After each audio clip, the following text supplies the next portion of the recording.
This week on 80s Rewatch, we're heading back to the neon-lit streets of 1987, where the nights are long and the vampires rule. It's time to sink your teeth into the cult classic, The Lost Boys. Join us as we dive into the style, the soundtrack, and the savage thrills of one of the coolest vampire movies ever made. From beachside bikers to garlic steaks and epic one-liners, this one's got it all. So grab your leather jackets, turn up the volume, and whatever you do, don't invite them in. Every 80s film has just got classic soundtracks. Why is that woman kissing that rat? Oh, God, does he play that well? He's got loads of baby oil on him. Dog senses something, doesn't it? Yes, he does. He looks proper 80s. This is the classy bit I like about this film. This just takes me right back Yes. to video stores in the 80s. The Frog Brothers. A garlic necklace. For all along, it's a contact lens. And that has me in stitches. Your reflection in the mirror. But you will need to feed. Yes, don't ever invite a vampire into your house, you silly boy. You're a vampire, Michael. My own brother, a blood-sucking vampire. Wait till Mom gets out. Wait till Mom finds out. So, Simon, The Lost Boys, are you ready to dip your toe into our first horror film of the 80s? Absolutely, Darren. I'm looking forward to this one because this one, I remember it so vividly at school. And I can actually still remember where I first watched it. I can still remember where I first saw the box art for it. And it's just a phenomenal film. Looking back at it last night, you kind of forget how good this film is. Yeah, I mean, I love horror films, even though they scare me half to death, and they do. And I grew up on the old black and white horror films. I don't know if you remember them, but I remember watching them on BBC Two on a Saturday night. The likes of Frankenstein, the werewolf, Dracula, and you hear them old voices saying, "You can only be killed by a silver bullet or a stake through the heart." I absolutely loved them. And all those like old actors like Boris Karloff and later Christopher Lee. They just had such character to them, and it seemed so realistic, especially when you went to bed and your mind played tricks on you and you started making faces out of the walls and faces out of the paper and everything. And just fantastic. So I grew up on films like this, and I was really, really ready to watch this film. Yeah, it is a good one. And I think, like you just said, it is a horror, but it's not really scary, is it? It is, but back in the 80s, I thought it was. I didn't see the comedy in it. I think you're right. I think when you were younger, I think you wouldn't see it. But looking back at it, when I rewatched it, some of the lines in it and some of it is quite amusing. It is. And it's very... like dark humour. Yes, that's the word. It's like a dark comedy. Not comedy, like a darkish comedy horror, if you know what I mean. But it isn't comedy. But it's got the comedy aspect to it at points. It has. So with all that in mind, can you remember then where you first watched it? You were just talking about that.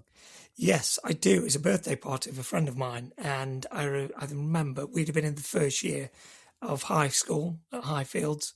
And I went to a friend's birthday party and he got it.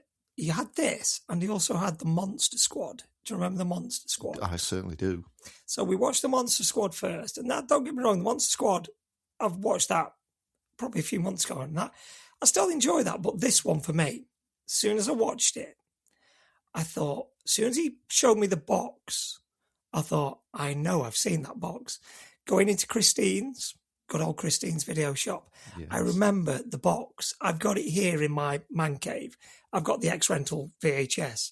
So it's like David's head, isn't it? It's like a drawn, like we spoke about before.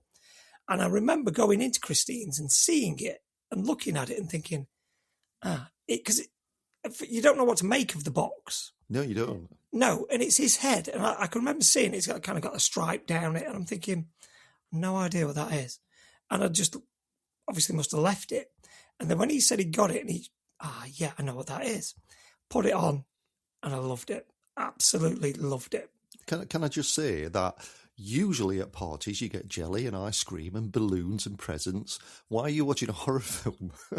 Well, yeah, I get that, but we'd have been probably coming up 12, so we'd have been of that age, so... But back then, like we said numerous times before, it was totally different back then. Yes. It was a birthday party back then. You didn't have to go to these massive soft plays or hire out this massive room. It was just basically at your friend's house, a couple of your mates, or how many of your mates, depending on how big your house was. And you'd probably just do something like this. And to me, I loved it. I love doing stuff like that. And that's I think that's the difference with today. You were excited to watch a video. Exactly. We've said this numerous times before. It wasn't like me walking in the house now and thinking, I'll stick Netflix on, I'll watch that. You had to build up to this. Yes. You had to get yourself, it was like a big fight event, you know what I mean? Like when you watch a big boxing fight, you got that same feel that it was an event. It wasn't just the case of having a film.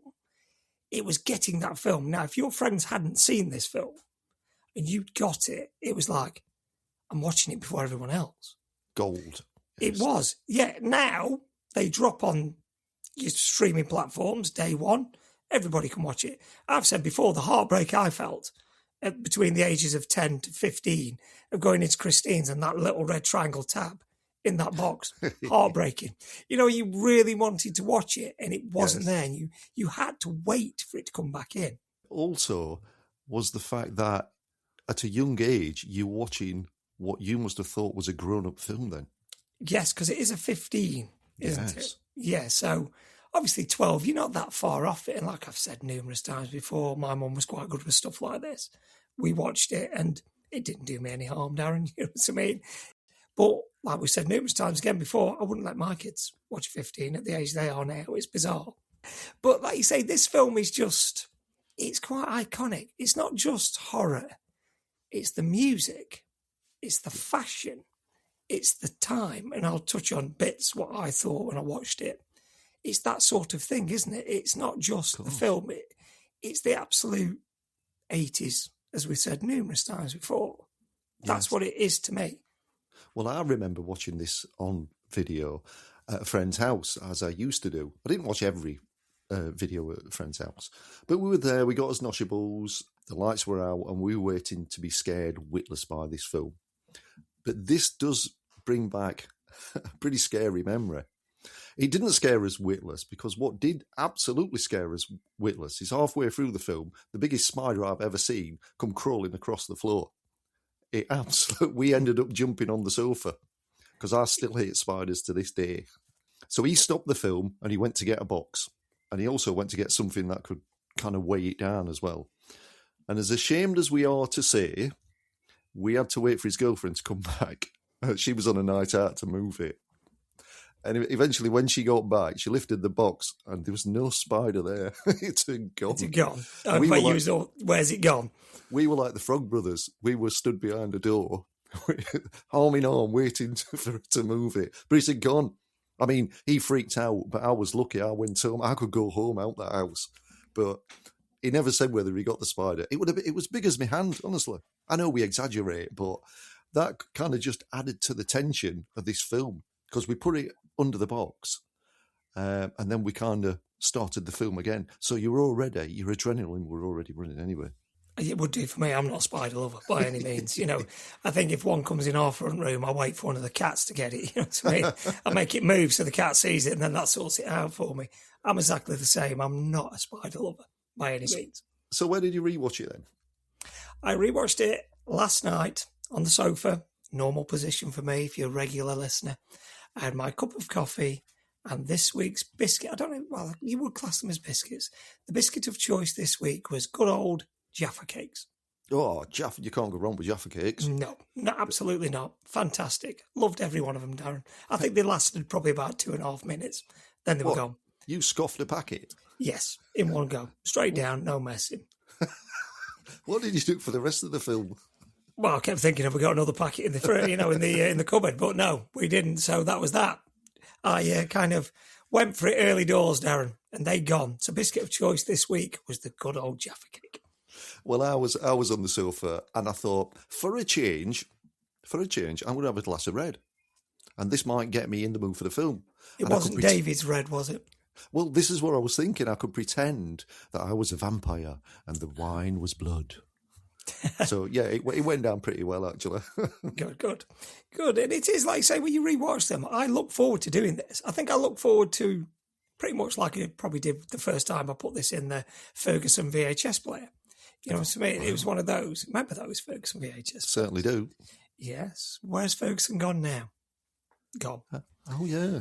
Yeah. So, yes, I look forward to it. I'll put it in. And then, like I say, it's a great film to watch. So, Simon, I think it's time for another favourite of ours, isn't it?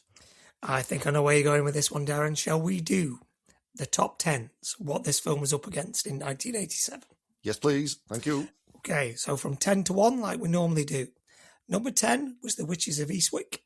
It is actually quite good. I think we might have to rewatch this one because we've done this top 10 a few times from 87, and we do speak about this. So I think in the future, we probably need just to pick this film and both watch it and see what we think.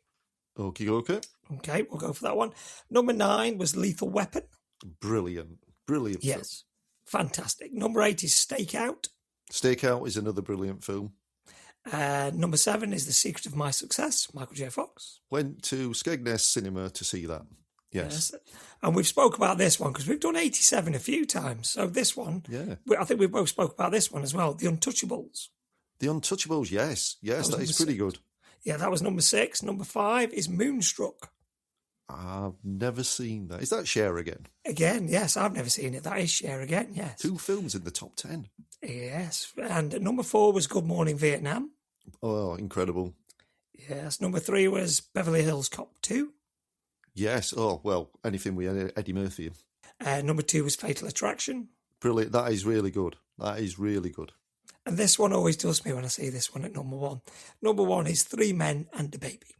3 Men and a Baby, yes. And the sequel, 3 Men and a Little Lady, which is one of the first films I took the missus to see. Ah, very nice, Darren. And The Lost Boys, where do you think that landed on the top 100 now, from 1987? See, I think this might be a bit of a cult classic, so it may not be as high as what I'm thinking, but I'll go for around number 18. No, you're right with the cult classic, because I think it got more of a cult status when it hit VHS. Yes. I think also, a bit of trivia, the soundtrack outperformed the film for revenue. Yes. Wow. It did. It made more money off the soundtrack than it did off the film. So The Lost Boys landed at number 33. Wow. On the top 100 for 1987. Incredible. It is, yes. And it was released in America on July the 31st, 1987. We got it here in the UK on October the 23rd, 1987, near Halloween. Quite a good place to land it. It was. And we got it on VHS. We got this on the 24th of February, 1988. February. See, that kind of thing takes me back I can't remember the exact date I would have watched it, but around that time, I do remember going into the video library, and because we had those Friday night movies, we'd be picking and choosing. I do remember it being out quite a lot. So that would have been around that time. Fantastic. Well done. Like I say, that was around the first year of Highfields for me, so that would be 88. And like I say, I vividly remember this box because it's quite strange because David isn't the main character of this film, is he? No, on the box, is it Michael with the sunglasses on? No, there's 2 different boxes to it. You can get the one where the whole cast is on it. I think this was the reissue of it. And they're all on there, the whole cast. But the original box for it was just David's head, his face and his head and his bleached blonde hair with like a yellow stripe through it. And it got like it was totally different. So I vividly remember his face on that box. Yeah. Well, Simon, shall we get our teeth into this? No pun intended. No, let's sharpen the stakes and let's sink our teeth into The Lost Boys, Darren. Very good. So it starts with you saying that the soundtrack outperformed the film. It starts with this fantastic song, Cry Little Sister. I love this. This is brilliant. It is. It's a very good opening to this film, isn't it? Because obviously it's predominantly on the beach, isn't it? Where they go, where is it the Broadwalk they call it, don't they? Yes, I think they do, because it's in real life it's Santa Cruz Beach, isn't it? But they've renamed it to Santa Carla. Do you know why they renamed it to Santa Carla? I don't know. Because when they drive in and they say "Welcome to Santa Carla," and then they look back at the back of the board and it says "the murder capital of the world." Well, in Santa Cruz in the 80s, it was quite prominent to having a few serial killers. So the crime rate and murders were quite high. So they'd only let them use the Boardwalk and Santa Cruz if they changed the name to Santa Carla. Wow. That's why, because they didn't want this sort of film with people obviously being killed. Yes. Back in Santa Cruz. So they had to name it to Santa Carla. And now when they're on the Boardwalk, I was purposely looking to see if they forgot to change anything, but it says Santa Cruz everywhere. Does it really? Santa I Carla. never noticed. No, Santa Carla, sorry. Oh, everywhere right. on the Boardwalk. And I was hoping that they catch themselves out and put Santa Cruz, put Santa Carla, because it's quite confusing, isn't it, the two names? Yeah, they're very similar. Yes. So when this song's actually playing, we're kind of flying in, aren't we? We end up seeing Kiefer Sutherland's character, David, and he's on a merry-go-round with his friends, isn't he? And to me, they look like a rock band. Yeah, I got that. I think they look more like rock stars than vampires, because Keith Sutherland's character looks very cool, doesn't he? His bleach blonde hair, his long trench coat, and how he carries himself. Yes. Just very cool. No, he looks extremely confident, but not too in your face, just totally cool, I thought. He was only about 21, 22 playing this character. He looks much older, doesn't he? He does, yeah. And a bit of trivia for you, he actually broke his hand just before filming of this film started. So you never actually see his hand properly for the most of this film because he got a cast on it. So they had to cover his hand in gloves and things like that. That's why you never really see his hands to start with. Wow. But David seems to be trying it on with this girl, and the boyfriend's none too impressed. And it looks like a fight's about to break out, doesn't it? And at that point, a security officer kind of holds a baton around his neck, and he says, "I told you to stay off the boardwalk." Now, that security officer, okay, they've got to do what they've got to do, but there's quite a few of them, and he's quite brave. He could have just asked him to leave. Yeah, he did. And like I say, they all, to be fair to them, they all just didn't put up a fight, did they? They just wandered off because they're obviously thinking, which we see in the next scene, we'll sort him out later. Yes. And then that's when we first see our first victim, shall we say, in the film. Oh. And again, doesn't it show you from a high shot, right up high in the sky, as we see the security officer is in the parking lot trying to get into his car, and he turns and looks and he sees something in the sky. And I think this is really good because you don't see it. You just see the horror on his face. Yes. Now, there's a reason for this. Do you know the reason? No. Because it would have cost too much of the budget to do like to get them on like rigs to make them look like they're flying. So you never actually see them flying. You just get the sense that they are flying because it didn't cost anywhere near as much to make them fly as opposed to make them look like they're flying. That's why they did it. But I think that works better, to be honest. Definitely. It makes you feel as though you're flying. Yes, that's the reason, because all the way through this film, I think it's only at the end you see them in the air. You don't see them in the air at any point. Yes. And speaking of in the air, the security officer tries to get in the door, but they rip him and the door up into the sky. I'm thinking, what a start. It's only been on a few minutes. Exactly. But why in films, right? And I've thought this when I watched this. Why, when you're being chased by something or trying to get in your car, the car never starts, or you can never get in it? Do you never think that? They can never get in? Yeah. I suppose, are they nervous? The keys are always kind of fumbling between the fingers, or somebody falls down? I think mine would be if something like that was coming above my head. I think I'd be fumbling for the keys.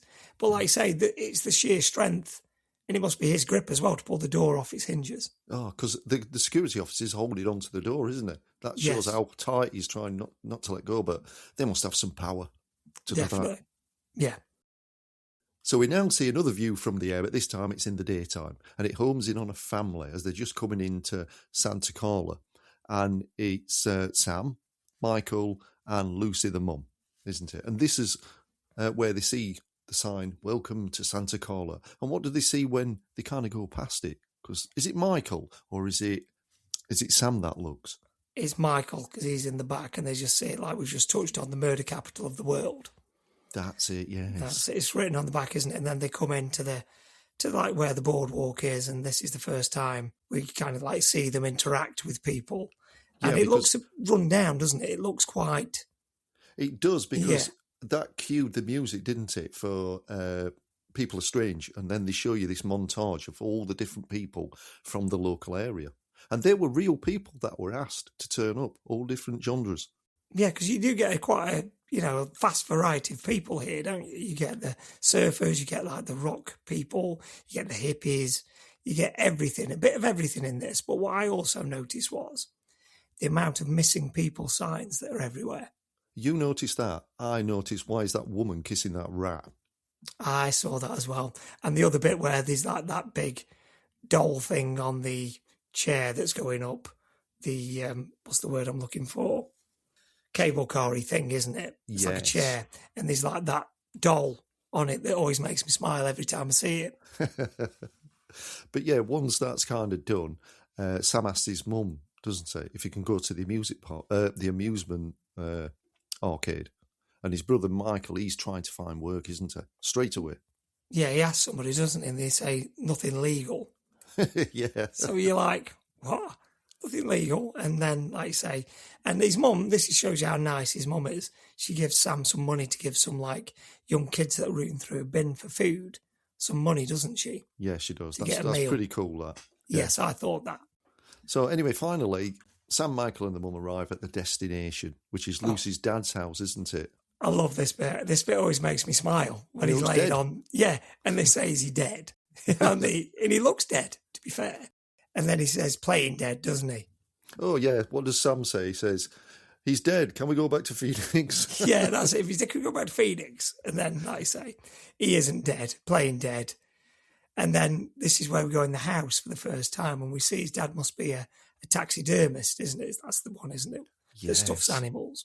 The house is massive. Yeah, they're everywhere. And again, everywhere. Sam, who keeps the kind of normality, the kids' normality, first thing he notices, there's no TV. Oh, this, and then a few scenes later where he gets the TV guide. That has me in stitches every time. He says, so what? So you've got a TV? No, I read the TV guide, so I don't need a TV. I think that's brilliant. And this is the bit where we first see that, obviously, Lucy and her dad, we only know him as Grandpa, don't we? We don't know him. He hasn't got another name, has he? No.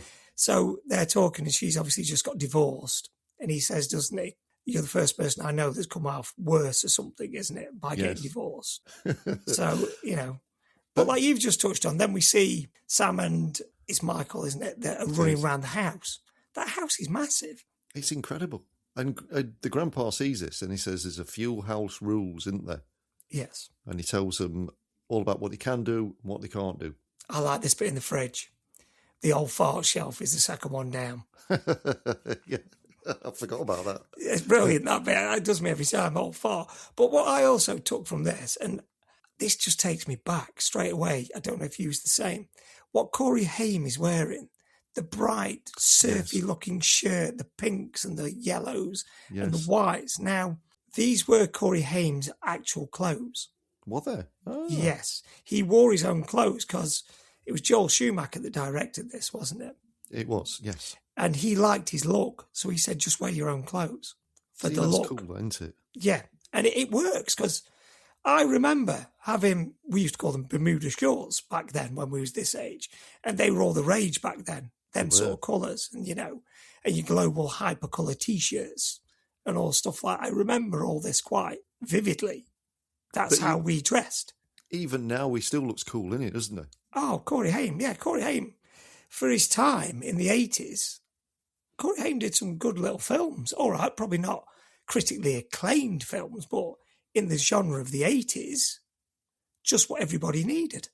Correct. So we now cut to another one of these really cool shots from the air. And it's at night this time, and we're approaching the fairground, aren't we? And there's a beach party, which Sam and Michael are at. And Michael sees a girl he likes, doesn't he? And he keeps looking at her until she notices him. And what's the girl called, Darren? She's called Star. Good boy. Now, I've seen this girl before. Yeah, she's in one of my favourite 80s films with Ralph Macchio, and that's Crossroads, and she was good in that as well. Never seen it. Same kind of attitude. Never seen it. We've spoken about this. Now, I think this will be a good one at some point down the line for you to get me to watch this. Yes. And then we can talk about that, because I do want to watch that one. I know what it's about. He's got a guitar, hasn't he? Yes. That's all I know. And But he's I'm good at getting it as well. Yes.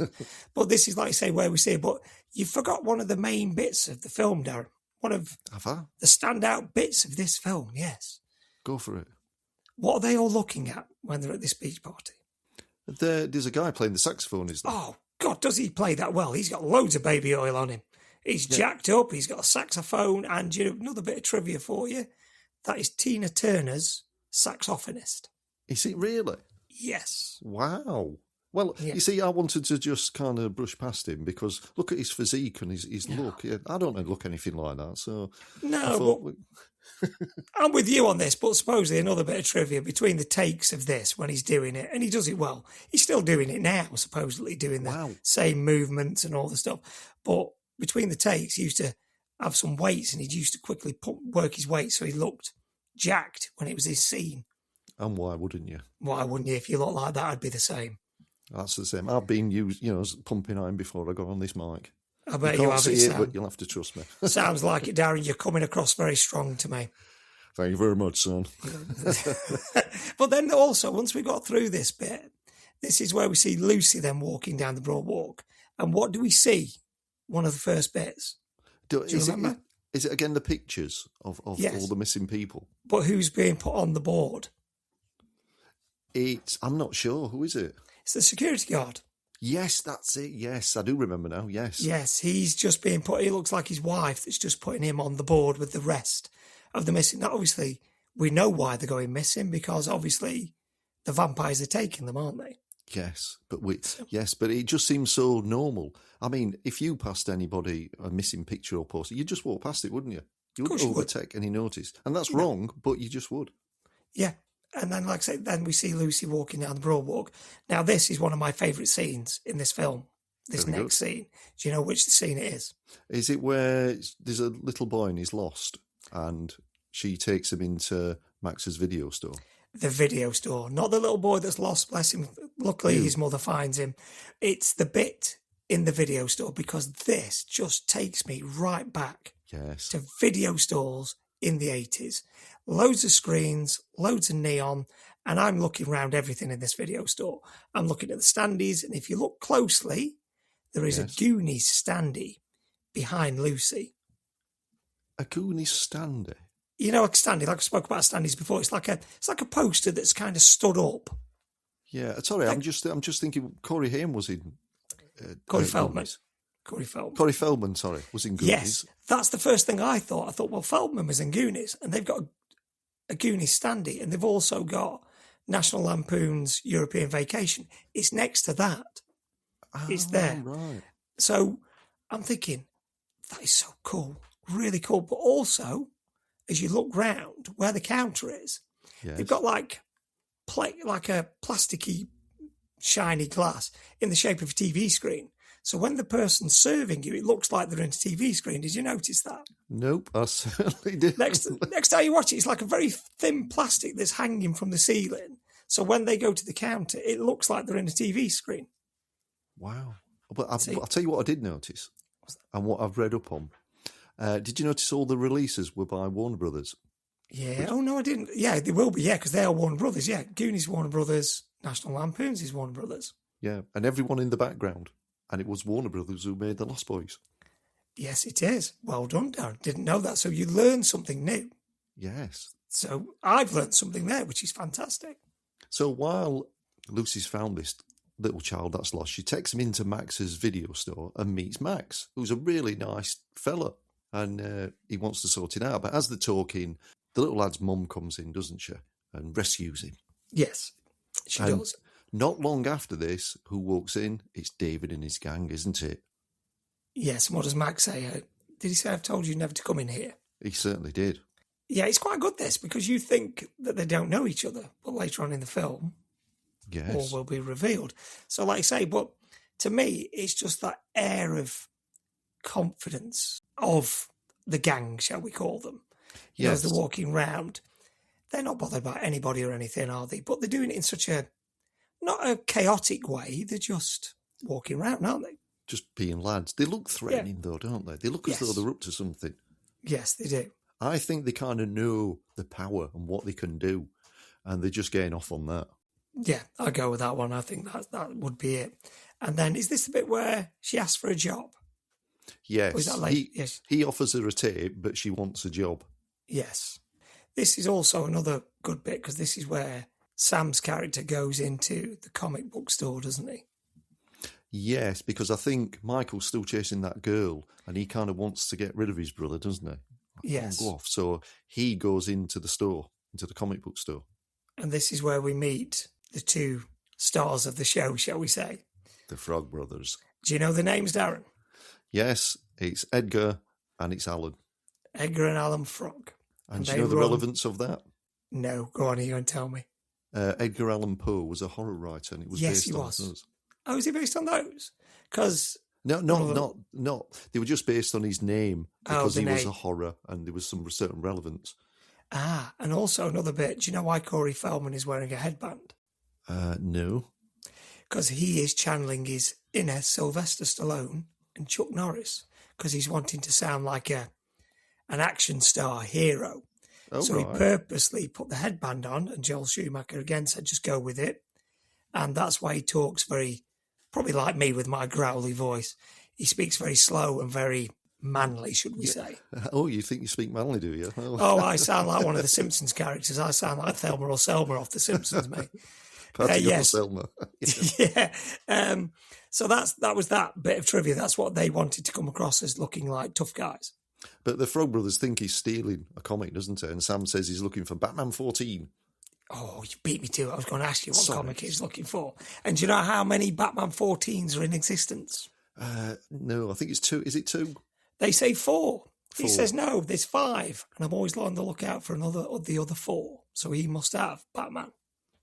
Yes. He's got to have But he then starts rearranging the comic order, doesn't it? So he's showing a bit of skill here and a bit of knowledge.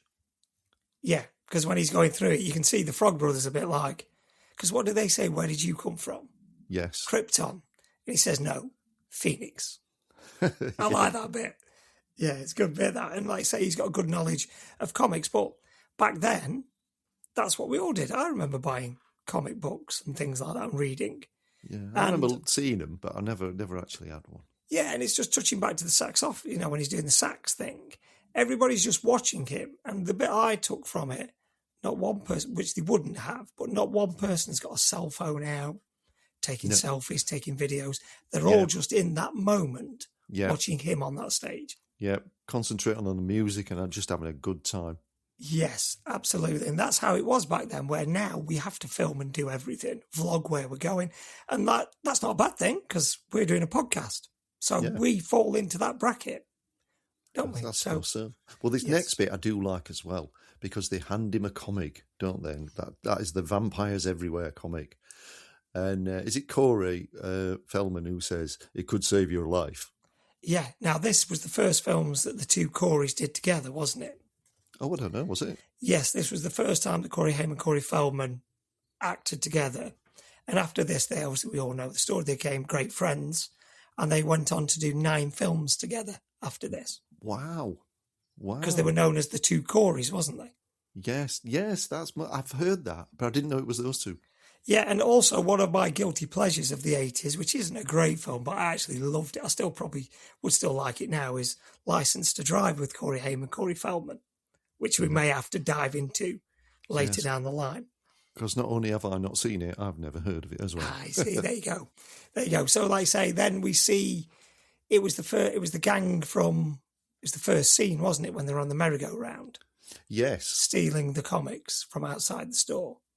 Yes, and we're now back to Michael, who's chasing this girl, and eventually she meets up with David. And Michael arrives, doesn't he, to see them riding off and thinking, well, she's got a boyfriend, so that's the end of that. Yeah, and Corey Haim comes out with that line, doesn't he? She stiffed you. Yeah. Doesn't he? Yeah, it always makes me smile, that bit. And then it comes on to it must be one of the gang and his girlfriend who've just stolen the comics. They're reading the comics in the car, aren't they? Yes, and which surprises me a little bit, because she's let's be honest, they're in the car together and she's getting more fun out of reading the comic than being with him.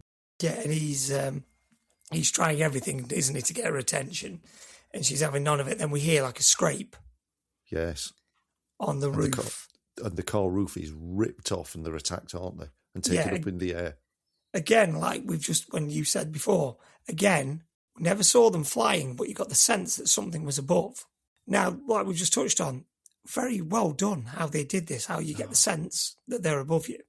Yes, but we don't yet know it's David and his rock stars, do we? No, it's not. Yeah, it's not really come out what they are yet, has it? And if you hadn't seen it, you didn't really know anything about this film. No. You wouldn't know what they are. Or what's going off. Yeah, you just think there was just a local gang walking round causing trouble. Yes. And now we cut to the next day, and this is very funny where Grandad shows Sam his car. Yeah, do you know what the license plate was on the car? No, I've never noticed. 57 Flip. 57 Flip. Yeah, I'll say that again because I said at the end. It was 57 Flip. All right. So whatever relevance that is, I don't know, but that's what straight away that my eye went straight to the number plate of the car for some strange reason. And like you say, this is good because that car's immaculate. It's it pristine. Is. And they get in the car. Yeah, they get in the car and he turns the engine on. Let's go to town. Yeah. That's as close to town as I'd like to get. Yeah, and I think, reading between the lines, Grandpa's got it right. He doesn't go into town. He doesn't really go about much, does he? Because he kind of knows what's going on. Yeah, but we don't know. He's a background character, isn't he? He is, but he's a good background character. I quite like Grandpa. I quite like him.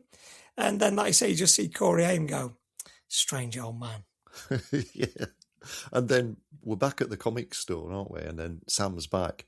And the Frog Brothers approach him, don't they? And they've asked him if he's noticed anything unusual in Santa Carla yet. Yes, he but does. Sam says no, it's a pretty cool place. Yeah, which, to be fair, it is a pretty cool place. It's nice weather. You're near the beach. Yeah. You know, you got all these rides, arcades, comic book stores. For me, and back then, that would have been heaven for me. Yeah, and I like this comic book store because they keep giving him comics for free because they give him Destroy All Vampires with Alan Frog saying, think of it as a survival manual. I think that's great. It is. Like I say, if you look at Feldman, he's still got the red, headscarf thing like Rambo wears, hasn't he? He's got a headband. That's the word I'm looking for. He's got the red headband on. And he's trying to talk all butch and masculine. But I also took from it, as the camera's panning round, how many missing persons posters, like we've just said, there's loads in there. Yeah. They're a prominent thing. More than me. Yeah, they're prominent throughout this film, everywhere. They're there. Like little snippets of people that's gone missing.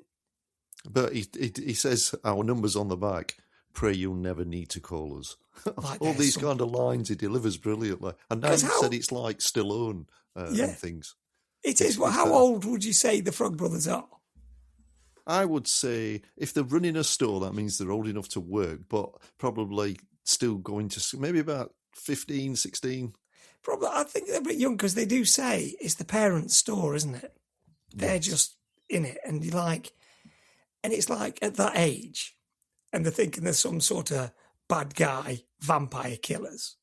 Yeah, they've never seen a vampire before, have they? No. So, it just makes me chuckle that bit when you see them. And then Sam thinks they're just crazy, doesn't he? He thinks they're nuts, absolute nuts, which you would do, wouldn't you? And then we're back on the Broad Walk. Yes, we are. And we're back to Michael chasing Star. Yeah, he's not giving up, is he? He asks her if she wants something to eat, doesn't he? Yeah, and then we see David and the gang again on their motorbikes. And David, if you notice the control David's got over, he just has to say a name, doesn't he? Yeah. You can see she wants to go with Michael. She does, but she can't go against what David wants. No. But David asks Michael, doesn't he, to go to Hudson's Bluff and see if he can try and keep up. And we now see another really cool scene with these motorbikes, don't we? Thundering across the beach and under the boardwalk. It's great. It is. It's fantastic. It's like you say, Michael says to him, I can't beat your bike. And he says, doesn't he? You don't have to beat it. You just have to keep up. Yes, that's the line. That's the line. And like you say, it's on the beach and they're going at some speed. Oh, they are. And then they go into the woods and then into the fog. Yeah, now this bit was very good, this bit. It was like, they're careering towards the edge of the cliff. And what I took from it, Star likes Michael, but Star doesn't tell him to stop. No, she doesn't, does she? She doesn't. Would she let him just go straight over the cliff? Dare she? Well, with David being that controlling. Yeah, but then they find it highly amusing, don't they? Yeah, but they're And- idiots. Yeah, they are, but Michael doesn't. And then this is the first time he actually strikes David, isn't it? Yeah, because he kind of crashes his bike, doesn't he, before he gets off the edge. Which is quite right, because you'd be like, you'd have let me go straight over that cliff. You wouldn't have stopped me. No, and David's not bothered, is he? He kind of doesn't mind being hit, and he says, "How far are you willing to go?" Yeah, now he's kind of got him, hasn't he? A little bit in his spell, shall we say? Yes, and this is where they take Michael to the cave, which I think he says was made in the earthquake of 1906. That was it. Well done, Darren. I was about to say that. Yeah, because it all fell down into there, and that's where it became there. So I'm thinking back then, obviously, we know the film. We know what they are, and they live forever until somebody drives a stake through the heart. So I'm thinking back, watching it. Obviously, he knows, so he's been around since then. Yes. So he's been around a long time. Yeah, we don't know he's a vampire, but yeah. No. I'd never thought of picking up on that information. Well, how does it... I just thought, well, he must know his history. No, I thought, because obviously vampires, this is what I took from it watching, I'm thinking he's obviously been around that long.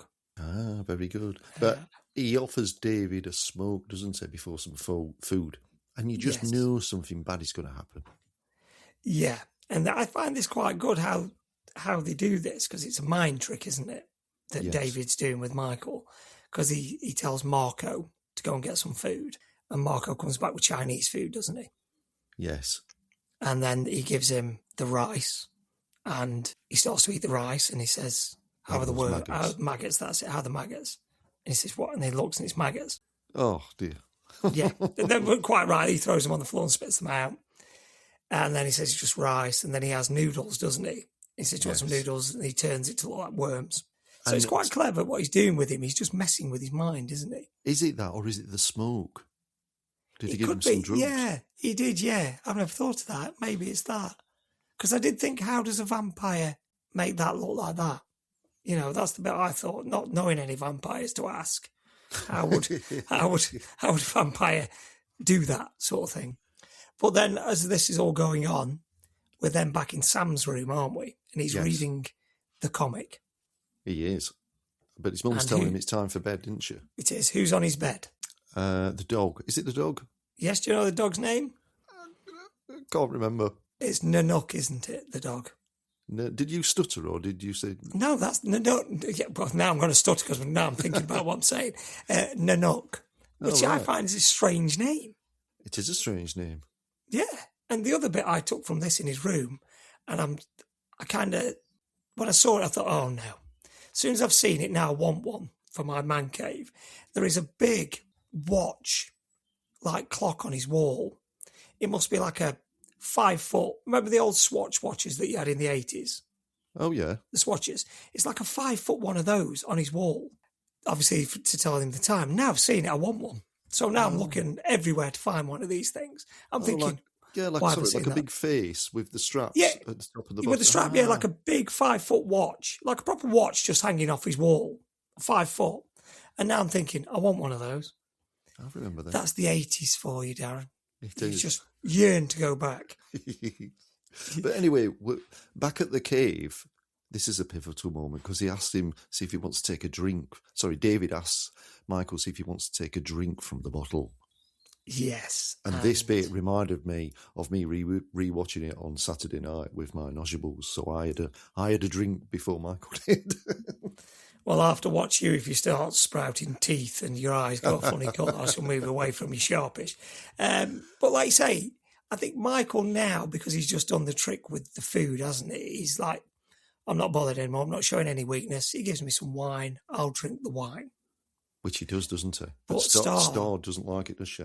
No, she says, Michael, it's blood. And he's like, yeah, of course it is. Because he'll think, oh, is she doing mind tricks? So he just drinks it, doesn't it? It's in like a really nice chalice, isn't it? It's not just like a bottle. It's in a really nice... But they all cheer, don't they? And start to celebrate. Chanting his name. Yes, and it's all against the backdrop of Jim Morrison of The Doors. Yes, now how uncanny does Michael look like Jim Morrison? It starts to spin. Yes, that's exactly what I thought. Yeah, he does. He's firstly the spitting image of him on that poster. And then obviously now, this is where David's got his claws into him, hasn't he? Now he's got him. Yes. And again, we hear that song, don't we? Cry Little Sister. Yeah, fantastic song. Really intoxicating. Yes. And like I say, the soundtrack for this film is really, really good. It is, especially when they're riding the bikes now to the bridge for another really iconic, fantastic moment. Yes, and what they're doing at the bridge. Well, Michael asks what's going on, and David mocks him, doesn't he? And everybody's kind of laughing at him and they don't know. But one by one, they jump down the middle of the bridge, don't they? Till eventually David does it. Now, what would you do in that situation? I won't drop down there, that's for sure. I'll be thinking, what are you doing? Because the amount of time that they're hanging there, your arms are going to get tired and you won't be able to pull yourself back up, which we see in a minute. But there's a bit of trivia to this scene. Now, probably a bit of a spoiler if you've not seen this film. So, as they all drop down one by one, it's Marco first, isn't it? He goes first, then it's Paul, then it's Dwayne. That's then David. That's the sequence they get killed at the end of the film. Is Marco's really? first. Yeah, Marco's first, then Paul, then Dwayne, and then David. Very good. Very good. Yes, that's the sequence. They all get killed. And then, obviously, he drops down and you can just see the fog. And they're all hanging off, aren't they? And you're thinking, what a cool shot. Cool shot, but I would not do that. No Not chance. at all. But what a cool shot when you see the bridge and the fog underneath and they're just hanging there. It just looks great. Yeah, really well shot. Absolutely brilliant shot. This is the classy bit I like about this film. This the way it's shot, the colours, it just looks great. Yeah, everything about it is just fantastic. But the train comes, doesn't it? Yes. And it starts to shake. Yeah, and then they all start to drop, don't they, one by one? Into the mist. Again, it looks fantastic. Yeah, and they're all just dropping down. And then does David say to him, be you one of us? Yes, let go, be one of us. Let go, be one of us. And then he drops. And then Michael is there. And like I've just said, he tries to pull himself up, but he hasn't got the strength to pull himself up. No. So, and then you hear them underneath shouting him, don't you? Like, yeah. It's Michael. Very strange, isn't it? And haunting. Because you're like, I'd be thinking, where are they? What have they just dropped into? Now, the scene cuts then to Michael the next day, and he's in bed, isn't he? But he's falling, isn't he, before? He's falling, and he falls onto the bed. That was it. And I'm thinking, was that a dream he's just had? I thought that last night, exactly when I watched it. I've watched this quite a few times. And because I'm trying to take everything in now, I thought like you, did he dream that? But obviously not. It's because now it's 2:00 in the afternoon. He's still in bed.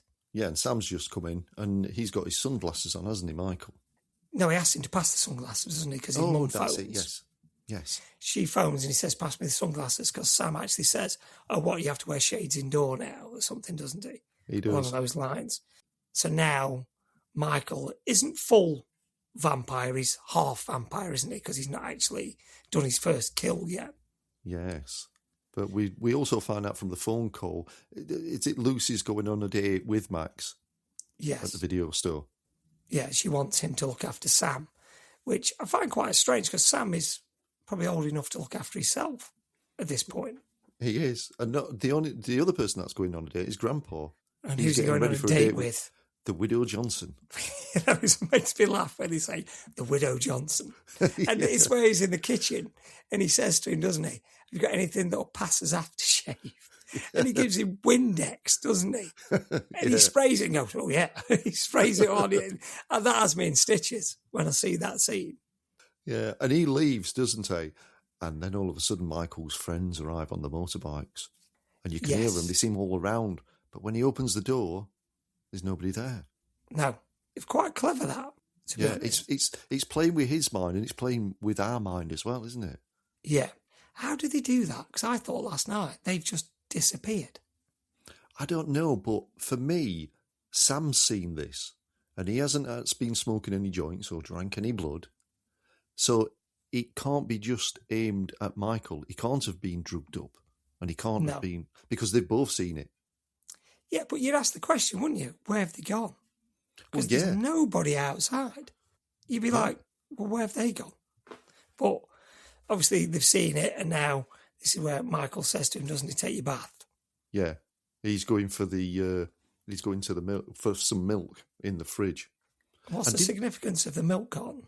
I think the person they're showing a person who's missing on the carton of that milk, and that person hasn't appeared in the film yet. He's called Laddie.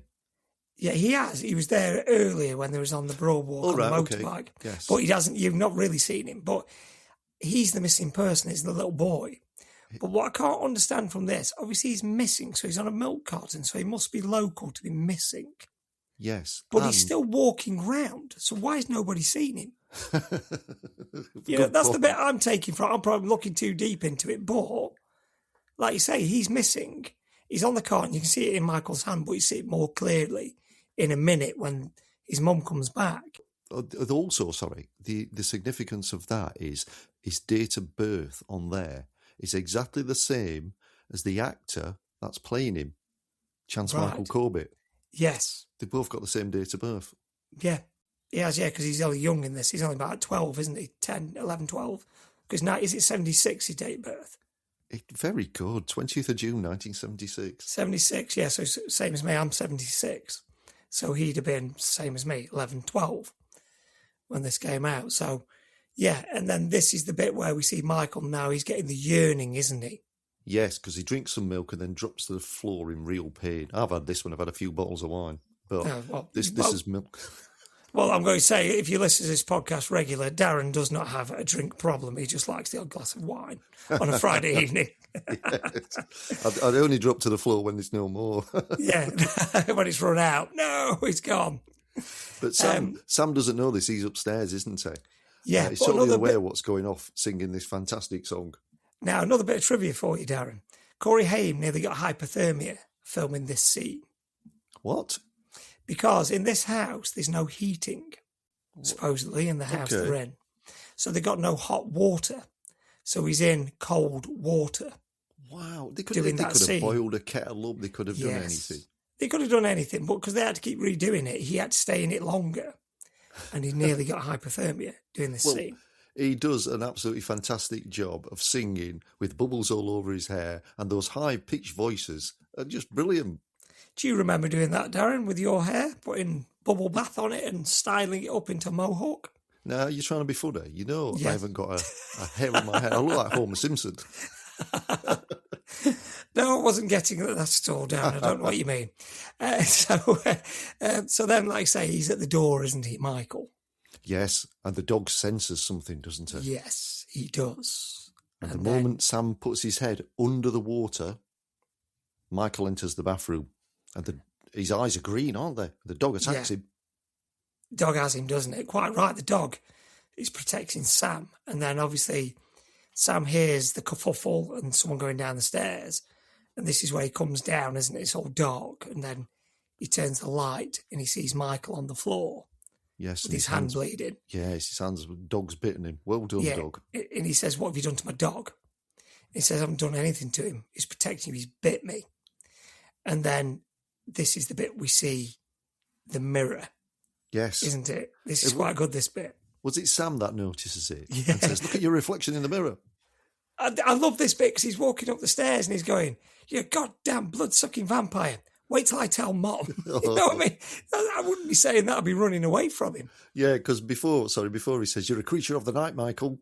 Just like that, one of the comic books. Yeah. And what you've just said to me is one of the best lines in that film. Yeah. "You're a vampire, Michael. My own brother, a blood-sucking vampire. Wait till Mom gets out. Wait till Mom finds out." It's brilliant. And then this is delivery. Yes, his delivery is great. He was fantastic in these sort of films, Corey Haim, and then obviously he lost the kind of cuteness cool, didn't he, that he had at this age, and that was him done, bless him. But no, he's really good in this. I liked him in this. But Michael chases him, doesn't he? Yeah. And he locks the door. Is it in the basement? No, he's upstairs. He runs in his bedroom, doesn't he? He locks the door and he locks the door to the bathroom. Yes. And then who does he phone? He phones the only people he can phone, the Frog Brothers. And what does he tell him to do? He asks him some questions, doesn't he? Does he sleep a lot? And he says, yeah. Has he got bad breath? He's always had bad breath. Yeah. He's a vampire. And then he said, what does he say? Right, get a stake and drive it through his heart. Yeah. He's like, I can't, he's my brother. Yeah, do you know the bit I like about this? Always in the Frog Brothers store, there's that hippie couple asleep on the TV behind them. Do you remember? Do you see them? I think I noticed them once, but not overly. Reminds me of John Lennon and Yoko Ono because he's got long hair and a beard. Yeah, that's what I think of every time I see them. And then obviously Michael has fallen asleep, but then he's floating and he touches the ceiling. Yeah, that's freaky. That. See, this is one of the scarier bits in this film. There were a lot of nasty films in the 80s, and they would include some of this kind of levitation. Yes, and like I say, it's a good scene. It is a really good scene. What I can't understand is when I've watched it, if this was in any other horror film, you'd be hiding behind the settee. But for some reason, it's not. I'm not scared. I'm more intrigued. Yeah, I think like we touched on earlier, it's not horror. It's very well done. Yes. It's not too over the top. It's just quite nicely paced all the way through. So you're getting the build-up of what they are, who they are. But when Michael comes around as well, he's shocked, isn't he? And is this some force trying to pull him out while he's trying to cling on? It's because he's floating, isn't he? And I think it's because, obviously, vampires fly. And he's not used to this, so he doesn't know what to do, does he? And the bit I took from this is where he's outside. And Lucy rings, doesn't she? Yes, Sam she picks does. the phone up. And this is where he starts being hysterical, saying he's trying to kill me. And he just sees out the corner of his eye some feet Yeah. his bedroom window. And then he's floating, isn't he? And he's holding on for dear life onto the phone cord. Yes. Yeah, and it's brilliant. And then she comes obviously rushing home because he's shouting, he's trying to kill me. Yeah, poor old Lucy. Yeah, she doesn't have much luck. And he stood there doing the cross sign, isn't he? Stay away. Yeah. You know, like that's going to do anything. And sorry, do you know what this reminds me of? This actual scene. It reminds me of Salem's Lot. Did you ever watch that with David Soul? Which absolutely scared the life out of me as a kid. Yeah. And for ages, I wouldn't open my bedroom curtains just in case I saw something floating outside that window. And it reminded me of that. Obviously, he weren't holding a telephone cord or whatever, and you didn't see his feet. But then he gives in, doesn't he? Because he, quite rightly, Michael's saying to him, I'm your brother, help me. So, and then he lets him in. And then, you know, it's quite a nice moment, this, because they're like got their arms around each other, aren't they? And he's like, we'll figure it out. Well, he's not, you know, Sam's now saying, I'll help you. We'll figure this out. How do you figure that out? I don't know. I don't know. So, if I ever get in that situation, I'll let you know. Okay. But and eventually, she turns up, doesn't she? Yeah. And I think he gives this horrendous excuse that he was reading a comic and he got scared. He thought he saw somebody. Yeah, his mum's not impressed. Well, you wouldn't be, would you? She's at a really nice restaurant, you know, having a nice meal, some nice, handsome bloke who drives a Corvette, a very nice red Corvette. Yes. And then, she comes home to this. And she sees the fridge door open, doesn't she? And there's the milk all over the floor. Imagine if you come home and your kids were all like, you go crackers. I'll go nuts. But like I say, this is where she picks the carton up and you see Laddie properly on the carton. Yes. He's there now on the carton. But like I just said to you, he's obviously local. So I don't get that one. But he's also part vampire, isn't he? He's not full. No, but we don't know that yet. No. We just think he's missing. But Grandpa arrives home and Michael sneaks out, doesn't he, on his motorbike? Yes. He's off then, isn't he, to try and get some answers. But Sam, he goes to sleep, and what's he got around his neck? A garlic necklace. Because he does his mum say, have you been eating pizza? Woo, you stink of garlic. Yeah. And back at the restaurant, Max knows he's being stood up, doesn't he? Yes. So then we move on to, obviously, Michael then goes back to the, shall we call it the vampire lair? That's a good description. I like that. Oh, no, but first... I'm boring, I call it a cave, but the vampire lair... Because the bit, just touching back to what you've just said, I forgot about this, it's just come back to me. Because obviously now Max is going home, isn't he? And we get the same motorbike sequence, what's just happened at Michael and Sam's. Yes, we do. And there's a kite in the shape of a bat. Is it a bat? Yeah, it is a bat, isn't it? Yeah, it's something like that. I don't get that. It's like, are they trying to be funny with him? Because, I think so. I think it's like the school teacher kind of thing, isn't it? Just trying to play them up. But he looks scared, doesn't he? He looks scared. Yeah, you see, this is a bit, obviously, later in the film when it all falls into place. I'm like, why does he look like that? And obviously he's got his dog. And do you know what his dog's called? His dog's called Storm. No, it's Thorn. Thorn. Bloody hell. Thorn. Yeah, so he gets that. And then, like I say, then we're back now with Michael and Star. Yes. And he's gone looking for answers, and he gets a lot more than answers. He does, but the music is building up. Oh, the tension, brilliant, isn't it? It is, yeah. It's really well done. Like I say, again, we've spoken about this before. The music fits the film. It certainly does. It does. And every 80s film has just got classic soundtracks. Like I've said on previous podcasts, you used to buy soundtracks. You don't anymore. No, you don't. No, you did. And like I say, this outsold the film, the soundtrack. Yeah, which it would do. I haven't got it. I might actually have to have a look at buying it. In my little brain again, because this is how things happen with me. When I watch something and it triggers this little thing in my head, I now want the 12-inch vinyl soundtrack. Yeah. Have you got a record player then? No, that's what's going to be the next thing, isn't it? It's going to drop into that, isn't it? I can see this coming, Darren. I can see this coming. Well, while this music's playing, we again see these brilliant shots above the clouds, and then eventually down to the sea, and then eventually into the lair.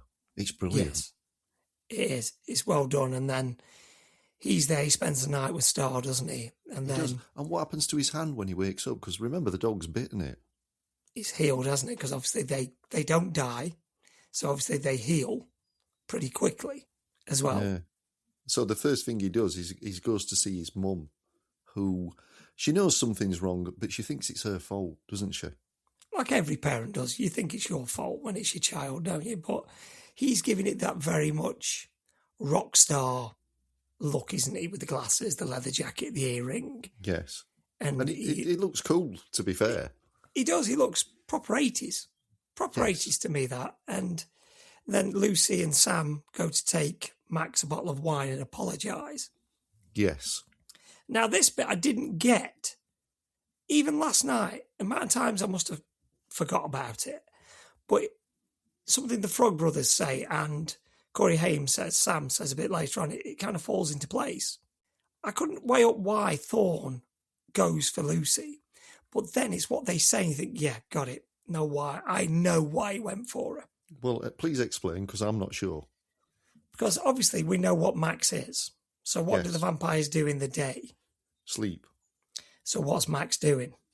No, what's Thorn doing? Sorry. He's protecting protecting Max, the Hounds of Hell. Yes. So anybody that goes near the door, he's protecting them from going in to see Max, so he comes for Lucy. And I thought last night, I've got it. That makes sense to me now. Yes, well, I've got it now after all these years. See, well there you go. Yeah, so, and that dog's pretty brutal, isn't it? It's trying to get through the gate and everything. It's doing everything they can. And rightly so, they run to the car and escape. Yeah, like I say, it's the Hounds of Hell. So it's a protector. And then Sam, what does he do again? He goes back to see the good old Frog Brothers. You can't be the Frog Brothers. Especially vampires. Yeah, brilliant, these two. I think these two are absolutely fantastic in this film. And they've known for some time, haven't they, about the vampires in Santa Carla? Yeah, and again, they tell him to kill your brother, you'll feel better. Yeah, and you're like, he's not going to kill his brother. But then, I quite like how Sam figures this out. He figures out, because they say, if he's part vampire, you need to kill the head vampire. Yes. So how does Sam twig on that Max is the head vampire? I think that comes much later, isn't it? No, but they do this, don't they? Because as soon as Max comes round for dinner, they're trying to, with the garlic, the holy water, they kind of figure out he's a vampire. I don't get that bit. How do they know he's a vampire? Yes, I see what you mean. Maybe that's like what you said from the dog protecting him. Yeah, I think that's it. So now, obviously, Lucy's cooking a meal, isn't she? Yes, and Max has turned up for the door. And I thought, knowing what I know now, it passed me by for many years. But the pivotal moment in this film Yes. is when he says to Michael, "You're the man of the house, and I'm not coming in until you invite me." Yeah, because with a vampire, you need to be invited in. Yes. And So- I never, you'd take that as normal, wouldn't you? Yeah, you think he's just being really polite. Yes. Which he But was. no.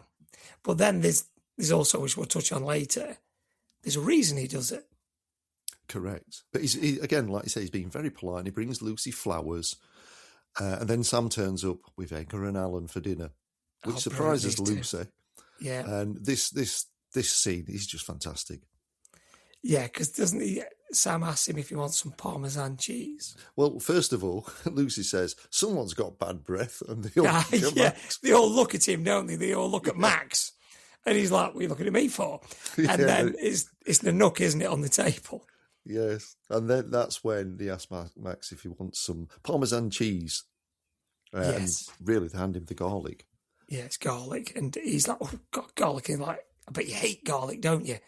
No, I like garlic. You've just given me loads of it. Now, in this, Edgar couldn't be more obvious because he's right in his face looking at him. He's stern, isn't he? He's like really serious looking at him, isn't he? Like, and then he nods, doesn't he, at Sam for the water, Yes. and he throws the water on him. And he said, "I bet it burns, doesn't it?" "No, it's cold, you idiot." Yeah, and it's so, like you say, because like you say, Edgar, he's just staring at him. Doesn't take his eyes off him. No. All the way through. Then what did he do? They turned the lights out. Yeah, I thought this was hilarious because then they've got a mirror right up to his face, hasn't it? And he's like, "Oh." It kind of makes him jump, doesn't it? Yeah. Now, there's a reason it makes him jump. And I did some research on this. He's not used to seeing his reflection. What, in real life? Yes, because he's a vampire. And then he sees his reflection because he's being invited in, and it startles him. I get that now. Yeah, that makes sense. Yeah. But like you say, these Frog Brothers are the most useless vampire detectives I think you could ever get. Yes. But they're sticking with it, aren't they? You'd want them on your side.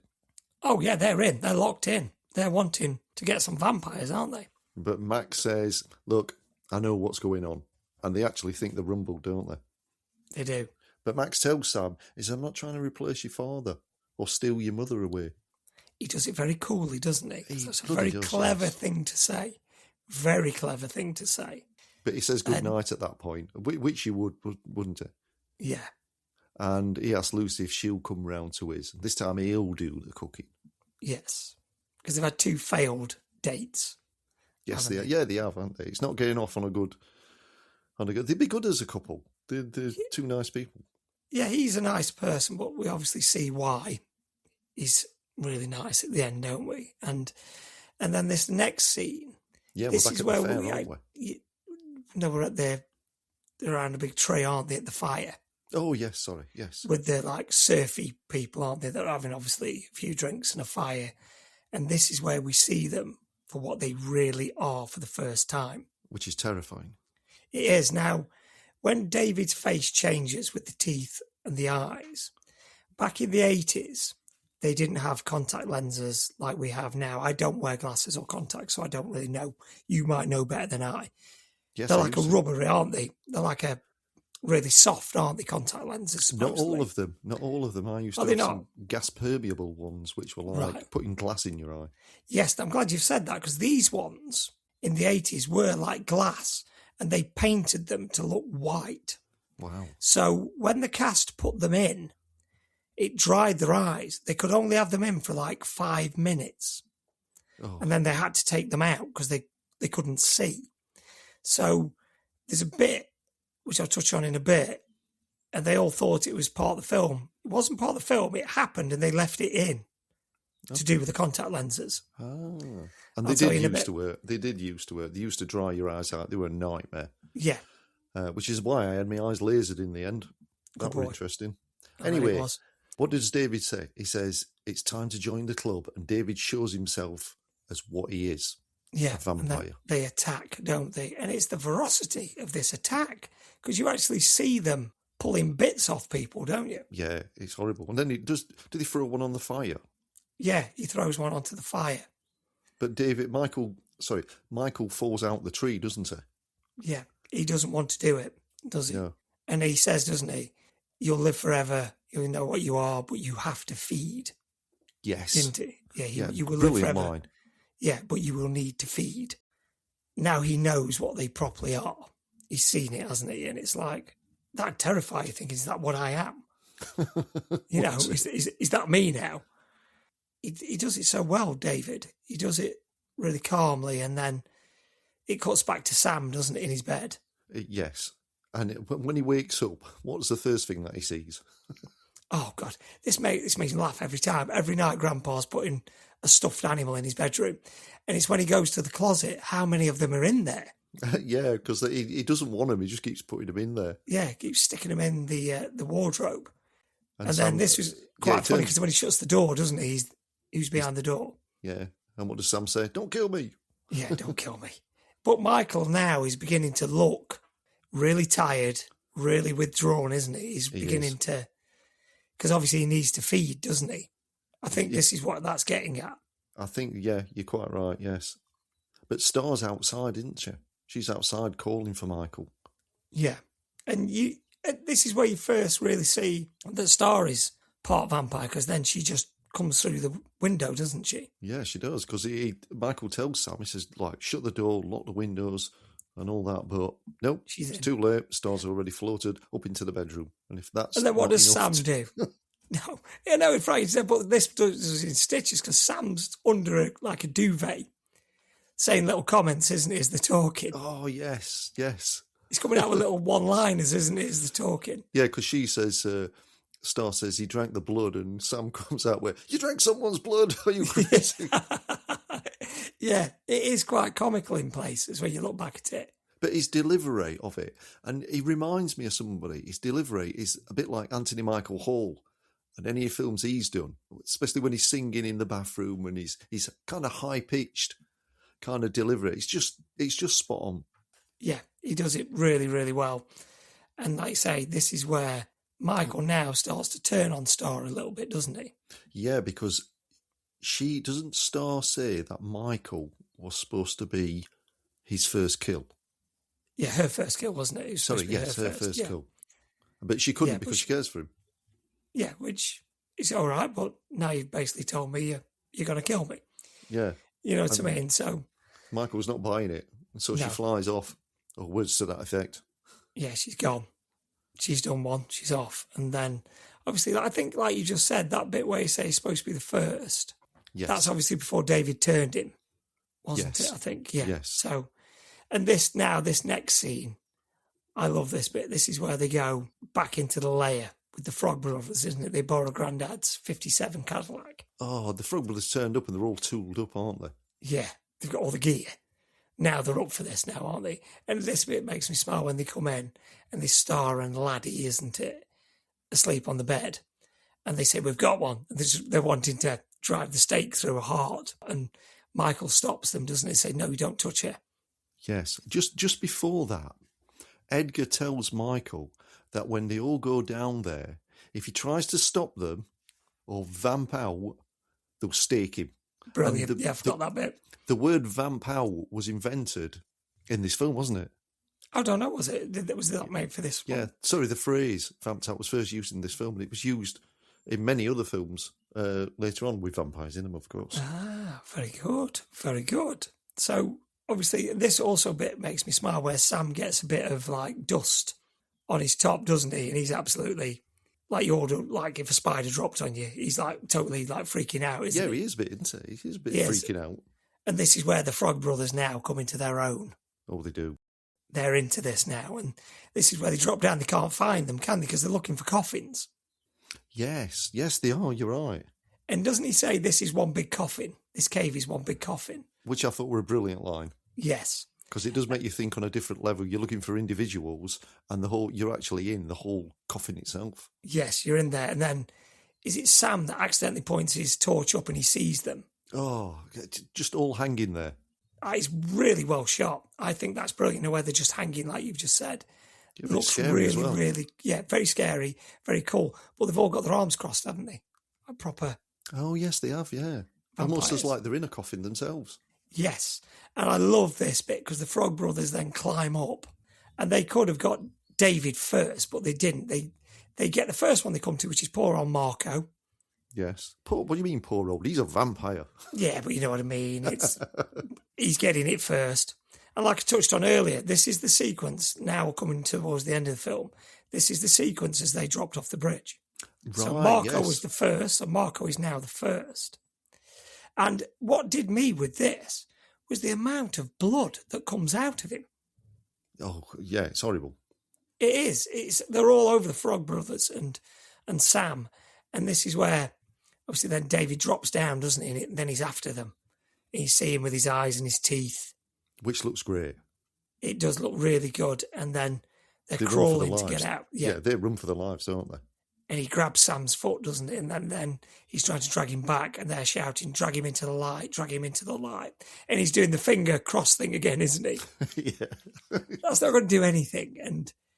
And then, luckily for them, his hand just touches the sunlight. And it burns, It starts to doesn't it? burn, yeah. And then they get away. But this bit I couldn't understand is, did David have some sentimentality in him? Because he cries a little bit, doesn't he? No, that's what I was just touching on back then. This is the bit they left in. Because he'd had the contact lenses in so long, his eyes were weeping. So that isn't a tear. Well, it is a tear, but it wasn't part of the film. They left that in. Ah. That's what I was just Incredible. touching on. Yeah, Because I thought to myself, David looks as though he doesn't want to be a vampire, and he's really sad that he has to do this to survive. But all along, it's a contact lens. It's a contact lens that made him cry. And then I love this bit because then they get outside, don't they? And they get back in the car. And Michael and obviously Star and Laddie are in the car. And Corey Haim, well, Sam's character, jumps in to drive. And the Frog Brothers say they're not getting in there with vampires. Yes. And they say, right, you walk back. And then they look at each other, don't they? All right, we'll get in. Yeah, we do. And then they jump in, and he's in reverse, isn't he? Because he floors it backwards. Yeah, they almost go off the cliff. Yeah, and then they're off, and then they get back home. And I like this bit because obviously then they're back in the house, and now they're preparing, aren't they? Because they know they're going to come. Yes. Yeah, they're barricading themselves. They're ready. They're prepared. And they've got to be brave. Let's be honest. These are kids against killer vampires. But I like this bit because then Grandad appears, doesn't it, Grandpa? Yes. And do you remember what they say to Grandpa? Does he lie and tell him he's got a date? Yes, the Widow Johnson wants you to get there for 7:30 as opposed to 8:30. And he's like, I've got a date tonight. I better get ready. So he's getting ready for his date. They're preparing the house. And I like this bit because to me, this is what we were like when we were kids. Now, the Frog Brothers and Sam are going to get supplies, aren't they, for what they need later? Yes. But what are their mode of transportation? Oh, the BMXs. BMXs. This just takes you back to the 80s, this, Darren.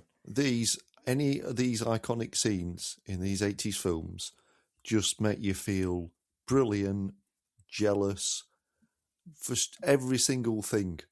I don't know why. It's probably because they make you feel like a child again. But they're just great. Yeah, I think it's because we all remember, if you're a certain age and you was fortunate enough to have BMXs, which most kids did in the 80s, we all had BMXs. Now, when you got a BMX, you just thought you could jump off curbs, make ramps, jump, they're indestructible, but you went everywhere on these things. You know, it's probably your most prized possession as a child was your BMX bike. But this is 80s to me, where they're riding, they stand up and they sway them from side to side to get quicker. We all did that as kids. We all did it. It's so iconic, isn't it? It is. And where did they go?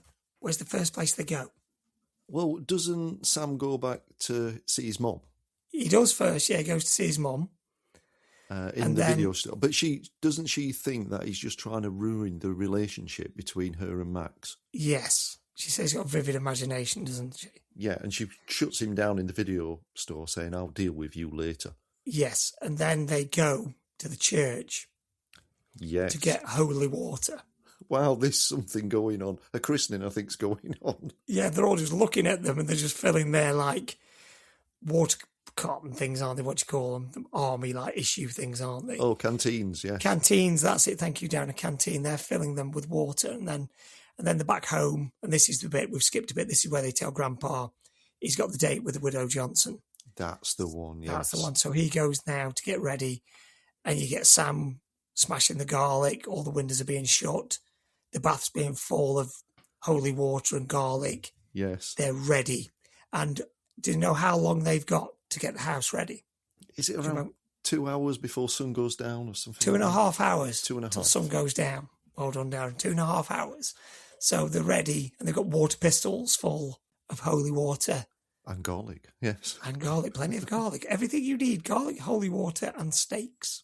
Yes. I remember when I've had garlic, nobody seems to come near me, but I'm not a vampire. Yeah, it has that effect, doesn't it, garlic, to be fair? So this is the bit I like this, because then you just see the sun going down. Oh, and the tension's building, isn't it? Yeah. I love this next scene, because you just see David's feet hanging. He's got like elf-like claw feet, hasn't he? Oh, yes. Hanging. They look really long. Yes, this is for, like you say, the vampire feet, and they look really like claws. They've only got 4 toes. And as soon as his eyes open, he knows what he has to do, doesn't he? Oh, they're hell-bent on it now. And Yeah. for me, to be honest, I've twigged that these brilliant shots of people flying are actually the vampires. And Yes. we've been noticing that from the very off. Okay, I'm not as quick as you, but it took me to that stage where I'm thinking, hang on a minute, these are the vampires. Yes. This is why we're flying. You're actually looking at it from their point of view. Brilliant. And like I've said earlier, to me, this works better than watching them doing, like, say, a Superman-esque fly. Yes. This works so much better than what it would have done if they tried to make them look like they were flying. Yes. It is good. And then, obviously, then Lucy's at Max's house. I'm sorry, Max's house is cool. He's got a jukebox, hasn't he? He's got the neon lighting. He's got all... Yeah, you just see the jukebox in the background, I know. You do. Yeah, and you see, like, his proper 80s glass table, you know, like a tinted black glass table, and his cardigan screams 80s to me, Yes, what he's it wearing. It does, and it's just class, everything about it. But then we get back to Sam and Michael's house, and what has Sam done? What's he done? What's he forgot to not to do? Did he bring the dog in? Bring the dog in. He's That's left the it. dog. So now you get to hear them coming, but obviously Nanook is barking. Yes, with his sixth sense. Yeah, so, quite rightly, you'd go and get the dog. I would, I know I would. I'd run and try and get the dog. But they're coming, aren't they? And still get that aerial shot Yes. of them coming. But he can't untie him in time, can he? So Michael appears and runs to help him. Yeah, and they just... And like in do it. all good films, on the way back of being chased, one person has to fall down. Exactly. Like I said to you earlier, they can never start the car, they can never open the car, and when they're running, they run in the wrong direction and they fall over. But eventually he gets up and they just make it in, and now everybody's at their battle stations. We're ready, we're good to go now, aren't they? And do you remember where the first vampire comes from? Does he come through the chimney breast? He does, he comes through the fireplace, doesn't he? Through the chimney that's the breast one. fireplace. And then he's in, and then this is where we see the first fight, as it were. It's Sam, isn't it, and the Frog Brothers? Yes. Is it just Sam? And like you say, nobody's backing down from them. Now, No. me, I'd be a bit wary of it. Yeah. And what does the first vampire say? Garlic don't work, boys. Yeah, that's it. Garlic doesn't work. What does Edgar say? Try holy water, death breath. Yeah, and they spray him with the holy water, don't they? And it starts to bubble his face. Yes. And And then, that's the first kind of little kind of nook in his armour, isn't it? They just kind of get in by knowing, well, this does work. yeah, because I thought it was quite clever, this, because when they initially see him, he's behind the door in the bedroom, isn't he? The first Yes. one that they kill, because the one comes through the fireplace, and then there's one in the bedroom. And the Frog Brothers, for all their tough talk, Yeah. they don't actually know what to do. So they're on the floor, aren't they, like babies? And they're looking at Holding on to each other as if to say, what do we do? We've had it here. And it's Nanook that saves the day, isn't it, here? Yes. He The dog. jumps on the vampire and he forces him into the bath of holy water. Yeah, because the Frog Brothers are laid on the floor hugging each other at this point. Like me and my mate when that spider was on the floor. Obviously, the water goes down the plug hole, and then it comes through everything, doesn't it? It comes out of everywhere downstairs. Every faucet and hole in the whole place. And it's pretty nasty when he's writhing in agony in that bath and all the skin's peeling off him. And all, like I say, you would get this in a grade A horror movie and you'd be scared to death. Yeah, but you're not scared, but you're still intrigued, aren't you? Yes, you are. And the bit I liked is when he comes back up out of the water and you just see skeleton. Yes. Don't you? And then it's coming out of everywhere then. It's just absolutely coming out of everywhere. And then we're downstairs, then we're back to Sam and Michael, because obviously he's come out of the fireplace and it's knocked them down, hasn't it? So yeah, this is pretty creepy. Oh, definitely. And then he appears, doesn't he? Because he's flying, isn't he? This is the first. Do we see this one fly? Yeah, because Sam picks up the light. Yes. And shines it around, and there, all of a sudden, he's up there. And does he take him up to the ceiling? He does, yeah. He takes him up there. This is, like I say, his first time we actually see them fly, because he grabs hold of Sam. Yes, but Sam's he's clued up, and he gets his pistol out and squirts the vampire in the face, doesn't he? And then he falls from a great height, really. Yes, he does. He drops down, doesn't he? And then they're on the floor, and it's like, say, he picks up the bow and arrow, doesn't he? He does. He shoots him, doesn't he? He thinks he's got him. Which he should have done. Well, you think he's got him. But Sam slowly walks over to him to see if he's dead. But he jumps up. I say it, the vampire jumps up. Just pretending. You missed, sucker, he says. Yes, he does. He says, you missed. And then he fires another one, doesn't he? Yeah, and not this time. Yeah, he fires an arrow straight through his heart, forcing him into the stereo. He does, yeah. And then he says the iconic line, doesn't he? Death by stereo. He does, yeah. But I think that scene was really good. He seems to be electrocuted for ages, and spokes and everything flying about. He does. He goes up like an explosion, isn't it? And then those two are down. And then I like this next shot because they're running up the stairs, but they look into vampire. Do that again. They look into Grandpa's lair, as it is, where he does all his taxidermy. Yes. And you see all the water shooting up, still coming from everywhere. Yes. And then we see David, don't we? This is the first time we see David. Yes. And we've been waiting for this scene for ages, haven't we? Yeah, you're waiting for this confrontation, aren't you, between these two? And then it pans on to Sam, who's running to the bedroom, and the Frog Brothers dive on him, don't they, thinking he's a vampire? Yes. And I love this bit because it's quite a funny line. Laddie then starts transforming into a vampire, doesn't he? Yeah, he looks really scary. Yeah, and then, is it Alan Frog says something like Eddie Munster? Yes. Doesn't he? Eddie Munster's turned into a vampire or something. They'll return the Eddie Munster, doesn't he? He says something, I can't think what he says. He swears and says, the attack of Eddie Munster. Yeah. Which, if anybody's seen The Munsters, which I used to love when I used to watch it back in the 80s, he does look like Eddie Munster. Yeah, he does. Yeah, it's quite funny. But Star breaks through the door there, doesn't she, to protect him, because she's still protective of him. She's very protective, yeah. Very. But back downstairs, Michael's taking some hits from David, isn't he? He is, yeah. Michael says, are you afraid to face me, David? But David's not afraid of anybody, is he? No, he isn't. No. Well, you're not going to be, are you? Because you feel pretty invincible, I'd imagine, being a vampire, wouldn't you? You think, because obviously two vampires together. And I quite like this bit because then they're up in the air, aren't they? And he pushes him into the wall, doesn't he? And then David says that kind of iconic, my turn. Yes, because it's like in most films that you've seen, like whether it's in a Rocky or a Van Damme or anything, they kind of throw the best and they think, well, he's getting somewhere. And then all of a sudden, no, you've got nowhere. It's my turn now. Yeah, they do this very well in the 80s films, isn't it? It's very much to and fro. You think they're getting on top, like you've just said, but they're not really doing anything. And then Michael then obviously grabs him, doesn't he? And what I took from this is how quickly he does this. Because I was expecting probably a longer fight sequence at the end.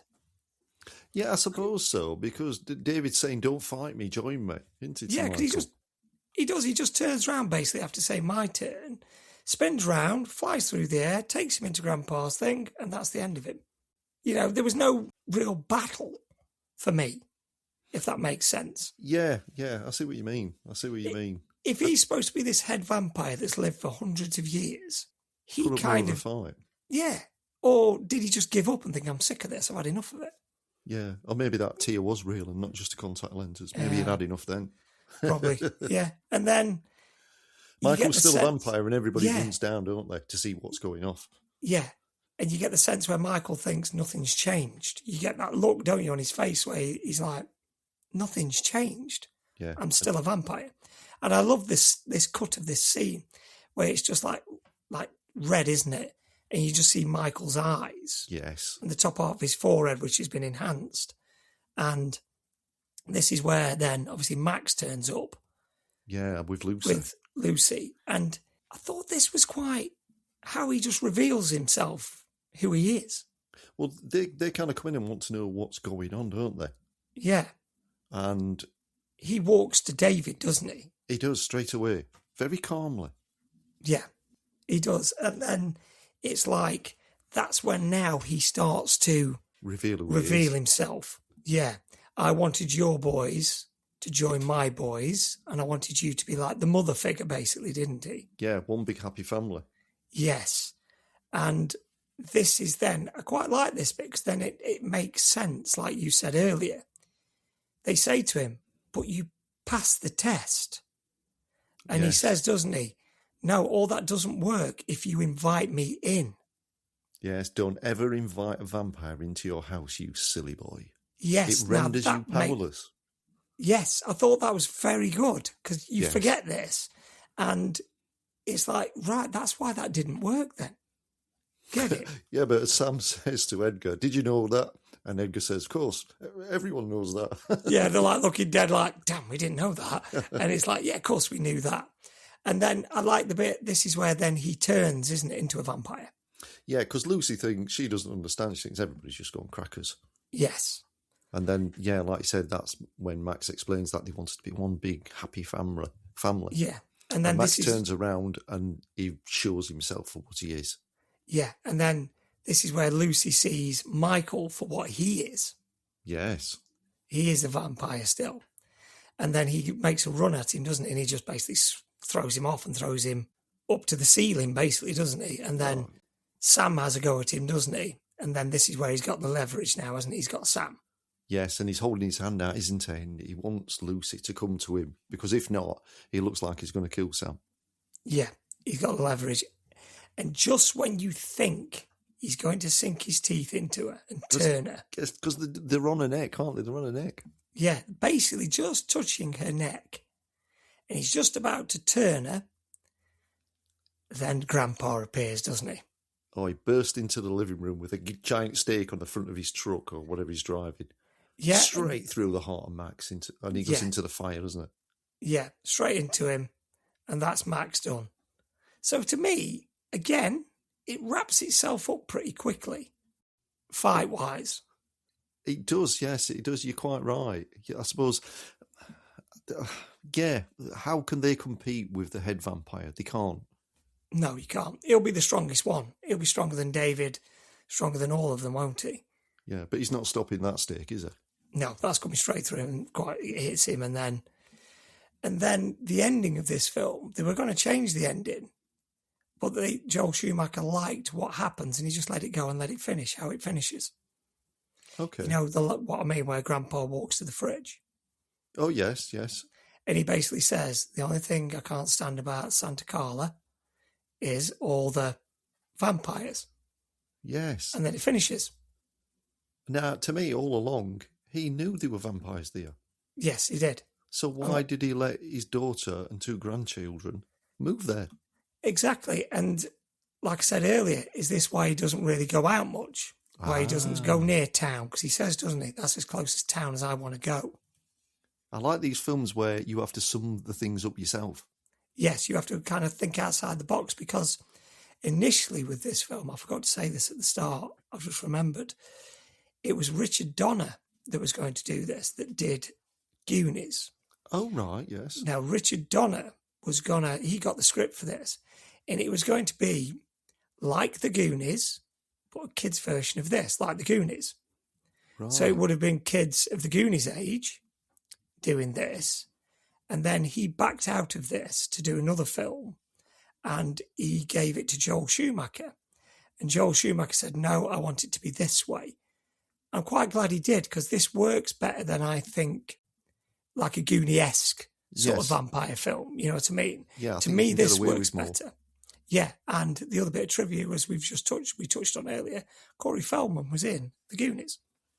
Yes, so yes. Corey Feldman is in this, and I'm thinking, is that why that Goonies standee was the Easter egg in the video store? They like playing about with your mind, don't they? Yes. Oh no, sorry, it's just come to me. Richard Donner left this film to do another film from 1987. It's on the top 10 that we've just spoke about. It's Lethal Weapon. Really? Wow. Yeah, he left this to do Lethal Weapon. Wow. I'll tell you what, back in the 80s, you only think there's Steven Spielberg and John Hughes, don't you, as directors? Yeah, when you look into it, some directors, other than those, have done really iconic films. Yeah, brilliant. Really iconic. And to me, this one works. What do you think? Do you think now, looking back at it, does it hold up? I've loved watching this more than I did when I was back in the 80s. And that's not because of the spider as well. I think I just didn't get the comedy in it at the time.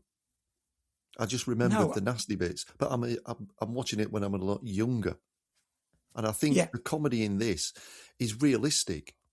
The teenagers, you know, the way they respond to situations is the same way I'd respond in the same situation. It seemed a genuine, normal response, but not funny at all. Because the things that Sam's coming out with are realistic. They are things you'd actually say. Yeah, you would. And the thing I took from this, all right, it's not over horror. And I'm thinking I watched this when I was 12, say. There's not that much bad language in this. No, is there? No, not at all. And I picked up on that. Yeah, for a 15. And I'm watching that, I'm thinking, most films now are just swearing and swearing. This didn't really have any, I don't think. No. Looking back at it. And I tell you what, I also like the twist at the end with Max being the head vampire. But I like Max. I wanted him to save the day and marry Lucy. But it was a great twist. Yeah, you didn't see that coming at all. No, not at all. Not at all. And it's like, well done. Really well written. Really well shot. And I think where, again, we spoke on this, where they shot it, perfect. Oh. It's another one of those iconic places, like in the Goonies, where you'd love to go and visit. Definitely. Yeah, definitely love to go there. But not for the vampires. Definitely not. No, definitely not. Definitely not.